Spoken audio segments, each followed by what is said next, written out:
It's Friday, yay! And this is our daily tarot. Our opening card that we have for today is the King of Pentacles. So we're taking a deeper look at our value system and what we have really strong beliefs about in regard to where we need to put our energy and efforts. This is a fixed earth sign or ruled card. It governs Taurus. So that energy within us of, how do we create stability in our lives, and how do we ultimately put energy and effort towards that which we really feel like we need to build and grow out in the world this year, right? Like we may have a sense of certainty around it. We may also have this inner feedback from our own body that this is something that is just important to do. It's something that we have to do, and we know it cellularly in our system. We're also taking a deeper look at what we feel strongly about and what we're stubborn about, and how that might actually get in the way of us moving forward. The challenge that we're having today is, as my teacher always said, you can't jump over your knees, right? You can't get to where you're going to go today. It takes time. So we have the challenge of the Empress in our reading today, which is this energy of this doorway that we're all passing through. And we all are going through this space and time right now where we're kind of in this incubation period, like, the Empress who has a child being formed inside of her. So there's this time element that is part of the variable, right? Like you can't make everything happen immediately, but it's important for us to right now take that time to build the thing that we're ultimately going to be manifesting out in reality. So we are challenged by that because, we want things to happen. We want things to happen quickly, but you actually have to take the time to build it slowly and surely so that you have something stable as a foundation to actually sit on. The way we're going to get through this challenge of the Empress card is the Three of Wands. So the Three of Wands is, if you look at the card, someone has a wand in their hand. They have this sense of will, of direction, of where they want to go. And they're looking out across this waterway, right, that is full of ships, and it has some waves going in, and they're hesitant. They're like, I know I need to cross that, but I don't know what I'm going to run into, and I'm not prepared yet. This is telling you, if you look at them, there's also these two wands that are behind them that are kind of wedged into the ground behind them. So it's like this sense of other things that we still have to do, that we have to take care of. And so this brings us back to this idea, right? Like if we're building something and we're forming something, there are some things that we still have to take care of to resolve so that we have all of our energy and our effort to actually go into building what we want to manifest this year. And it's important for us to take care of those things so that we can actually not be dragged down by disappointment or a sense of loss, okay? Because we have this card that showed up also, which is the Five of Cups.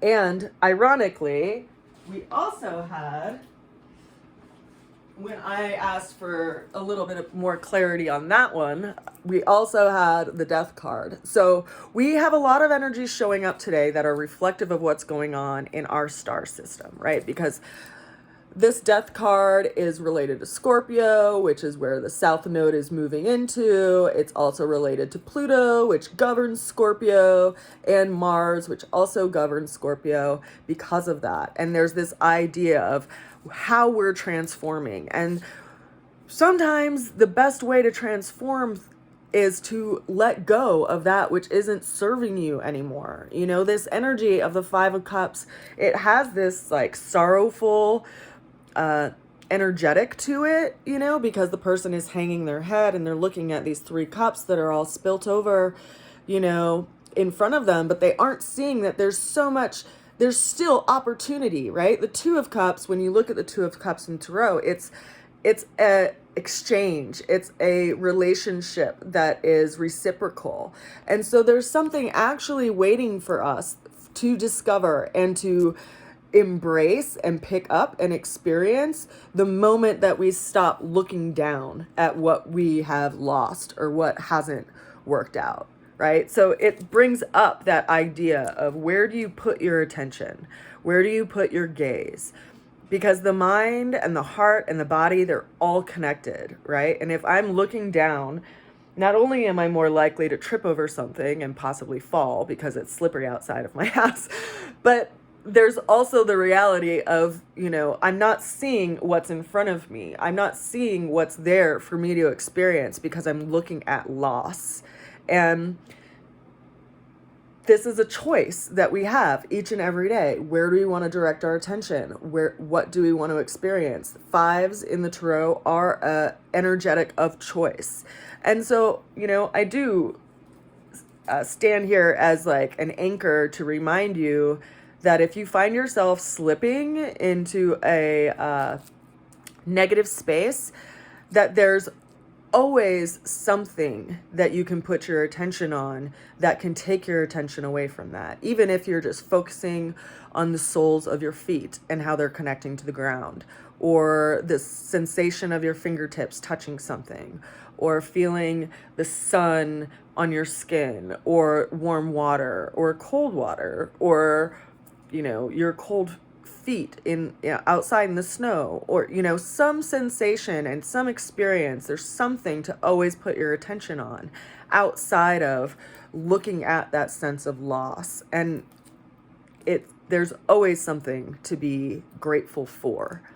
And in that way, if we can change our frequency, we change how we interact with the day, we change and shift how we interact with our lives and how we interact with people around us. And ultimately, we open up the biggest opportunity for rebirth of not only ourselves, but this idea of how we exchange, how we interact with people, and what life is ultimately all about, because it is a journey, right? And we get to meet people on the journey. We don't get to keep everybody with us that we meet, whether or not we want to or not, but that is what reminds us just how precious life is and what possibility there is that exists out in the world. So I send you guys a good wish today, and I hope you have a wonderful Friday and a good weekend, and I will see you again soon. Bye for now.